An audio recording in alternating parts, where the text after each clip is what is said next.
Hey, welcome back to another financial crisis money saving video. This one is for food shopping, and hopefully, with the tips that I'm going to cover, there might be one in there that can help. You certainly don't need to apply all of them to make a saving, just one of them should hopefully help. These are things that Lauren and I have tried and tested over the years and kind of stuck with us. And there is also a tool at the end that I'll kind of cover, but there's a little bit of caveat with that one. With that said, let's get into the first saving tip. Ready meals versus home cooked meals. This one is about price per meal. So for a ready meal, you can easily spend about £3.50, £5 for a single meal. Versus a home cooked meal that's cooked in bulk, you can easily get that down to 50p for a portion, which is a big saving. The key thing is cooking in bulk, and that also comes into like convenience, because a ready meal is convenient, but you can make home cooking more convenient as well. And there's two ways of doing this. One is what Laura and I used to do years ago in Australia. She would come over to the house and we would spend 3 hours cooking all our meals Monday to Friday, including lunches. There was some added benefits to doing this because we had these little containers that we would put the food in, which is like one portion, put them in the fridge or put them in the freezer, some of them, if they were meat and you needed to eat them at the end of the week.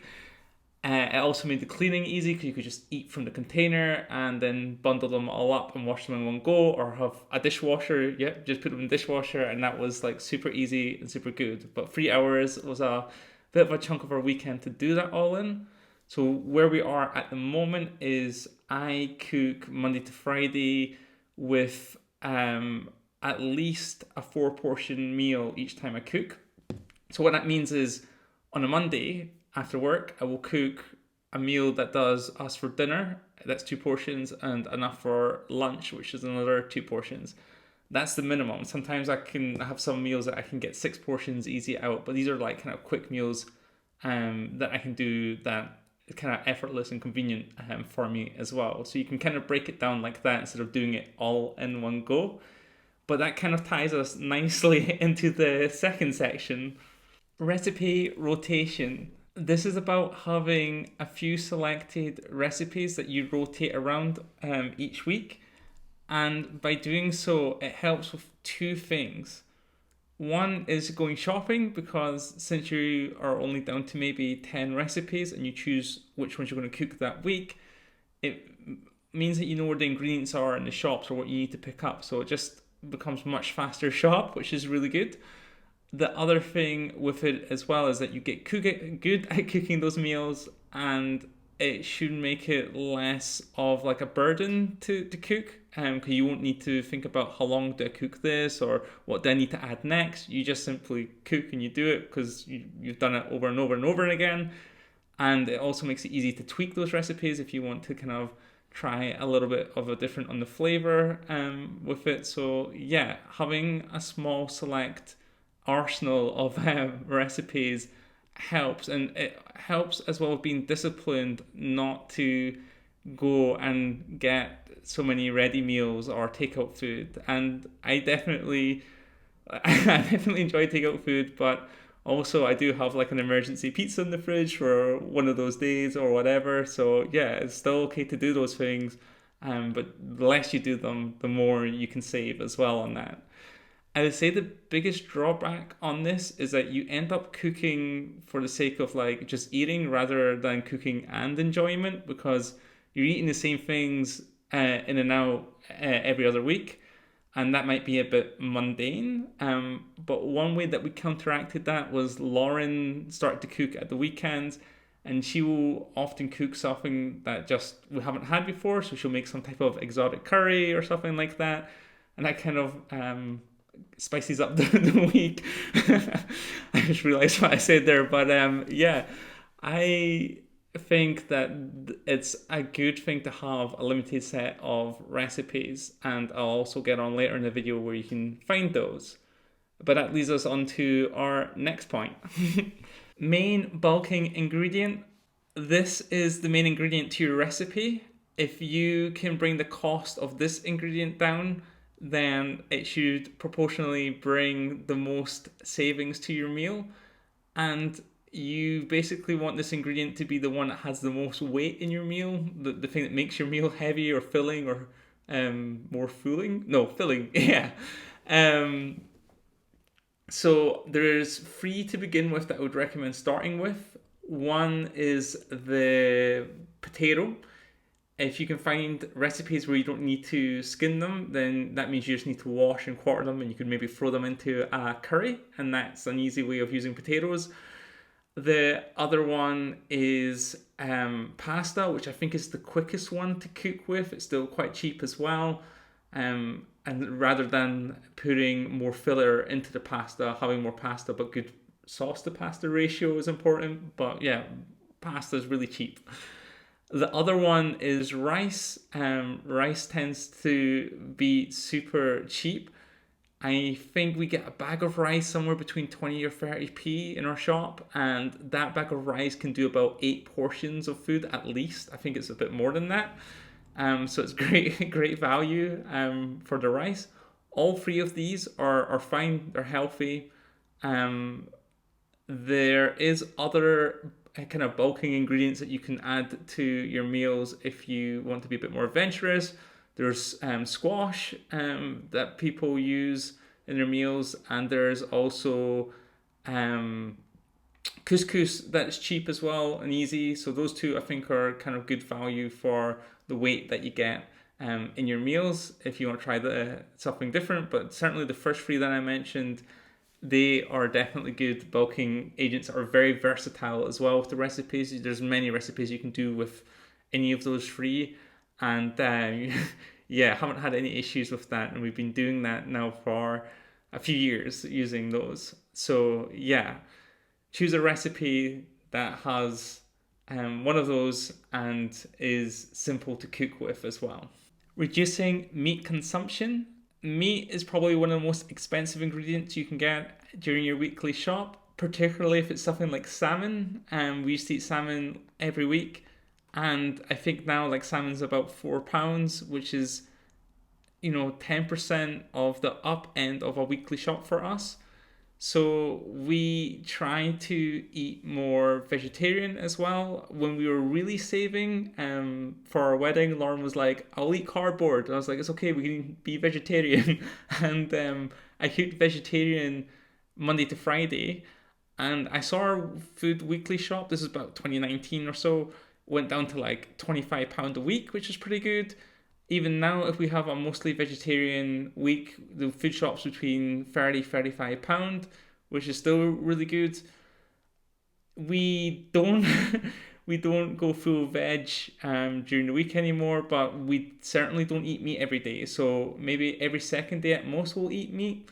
And when we do have meat for that weekly food shop, I try to balance it. So if I'm getting an expensive meat like salmon, I would choose another cheap recipe to cook later on in the week to kind of balance things out, which does help. So really it's not about going full vegetarian, but just if you can reduce the meat consumption and go with a veggie meal, and when you look at the recipes that you want to get kind of good at, that you want to bulk up, try and choose a couple of vegetarian ones because that's going to be really helpful as well. And it's good for you. So yeah, it's all wins. I don't think there's any negative or cons with this part. So yeah, and that leads us on to cooking equipment. Having the right cooking equipment to do the bulk cooking is going to make a huge difference. There's free, there's free cooking equipment that I would highly recommend getting if you're going to go down this path. The first one is getting yourself a huge pot. I mean a huge pot. I can't really show it on the camera, but if you were to put pasta in it, like spaghetti in it, and stand it up straight, you shouldn't see it pop out the pot. That's how big a pot I'm talking.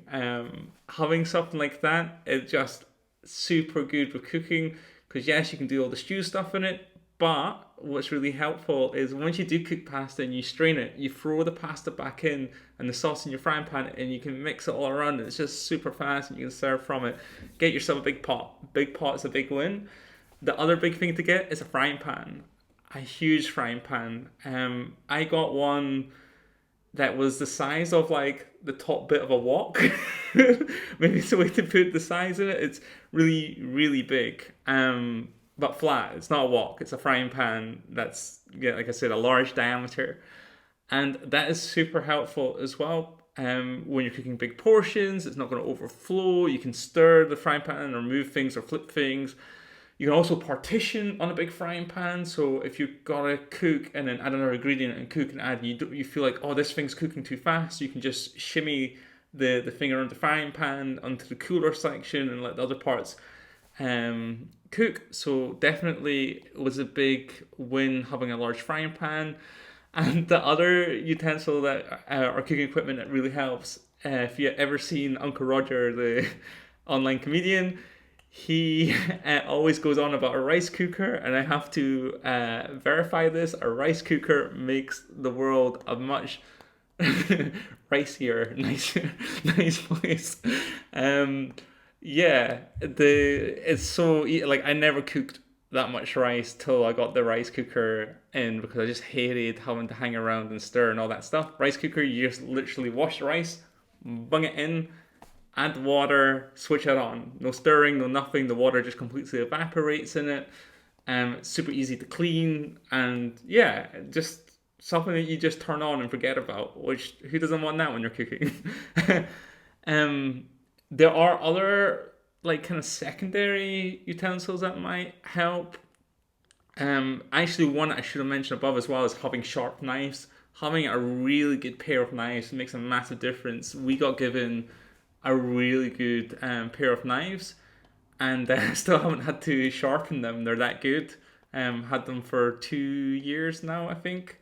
And yeah, just having a really good sharp blade just makes the prep work a lot easier and much more bearable. The thing that I was going to say that you don't need to have but could still be useful is like a blender, for instance, making fresh pesto for pasta. There's so many variations of pesto. If you have a blender, you just choose the leaves. Oh, this week I'm going to do like rocket, and I'm going to do it with walnuts. And you just blitz it together and you get your pesto sauce. And maybe another time you're going to be like, I'm going to use watercress and spinach, and I'm going to use cashew nuts inside. I've done that as well, and different cheeses and things. And you just get these different variations of pesto. So a blender's good. It's a bit fiddly to clean up afterwards, but it's still a good tool to have. But it's, again, if you buy one of those, it needs to be like the big size of it. Everything you want to buy is big, and that really does just cut down the faff and the hassle of cooking. And it's really helped us, because for a few years I used to cook, or try to cook 4 to 8 portions of food in like a 2-person pan or even a 4-person kind of pan as well. And it's just a nightmare. It's always filled to the rim, and it just is like so messy. And yeah, you have to be delicate. Where if you've got plenty of space to do things, you can just swing your arms around and everything. So I highly recommend that, upgrading the equipment if you haven't already. Yeah, okay, I think that's us going on to the last bit, which is me sharing my screen and talking about where to get the recipes.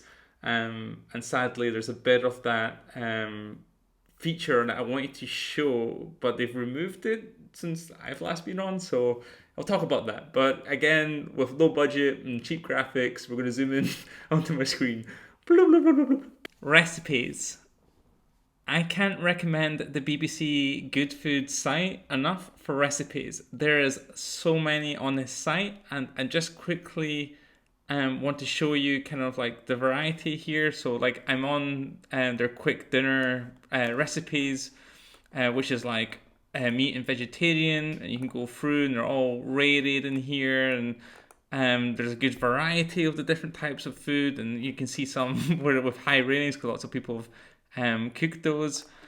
And the other thing to take in mind is what I was saying before, they also have like vegetarian options, and you can look at like quick ways of cooking them, or budget vegetarian as well. If you click on this, you should get a list of more meals that are underneath that category, but also on both the pages that I showed you, you can just go to recipes, and there's all these other kind of collections that you can look at and try and build your recipe arsenal from. What I would also mention is these meals often can be like for two people or whatever, so you might need to double the ingredients. But the thing that I really thought was good that they used to have, and sadly it's gone, we'll just click on one of these. Before, where it had this download now button, this website used to have add to cart, and you'd add all the recipes that you wanted for that week, and it would combine all the ingredients. So say like one ingredient needed half a lemon and another recipe needed another half a lemon, then it would tell you you only need one lemon on your shopping list, and it would automate that shopping list. The second thing that it did was you could then choose what supermarket you go to, and it would apply prices to all the ingredients, but it would also find the exact item in the shop. So like say you needed 4 zucchinis, then it would tell you that Morrison's or Asda sell their zucchinis in packs of 2, so you need 2 packets of this. Very simply in a list format, which is really great. It could organize that list then into like aisles. So like if you're into the veg and fruit section, or if you're in condiments or whatever, all those items were grouped, and it made shopping so fast, particularly in big supermarkets. And I guess because I don't need to add any more recipes on, I haven't been here in a while, but they've removed it. But what I've seen is, or what I believe is, it's now been moved into the app. The only problem is you have to pay, I think, you have to pay £5 for the app, which is, like an extra pound a week for your shopping, but it might help you save money, because if they still have that tool where you can select the supermarket, you can then look at the different supermarket pricing for that week's shopping list and just go there to pick up the ingredients. And you can also take that shopping list and then add it to the supermarket website. So you were shopping at Asda, say, and you wanted a food delivery. Well, you would choose on this app, if it still does it, mind you, is that you would choose Asda as your shop, and it would take you to the Asda page. You logged in, and it would fill up your shopping cart, and you could then do like home delivery. So that it was really powerful. It was all free before. It's a shame that it's moved behind the paid wall, but it's just something to think about or to try. Once like I used the free version for like maybe less than a year, and then after that, I had everything that I needed, so I didn't need it. I didn't need it anymore, which sounds a little bit simply put, but yeah, it's true. Anyway, that's just food for thought, and coming up with all these food puns, and and I hope you find something useful in this video. Thank you very much, and catch you next time. Bye.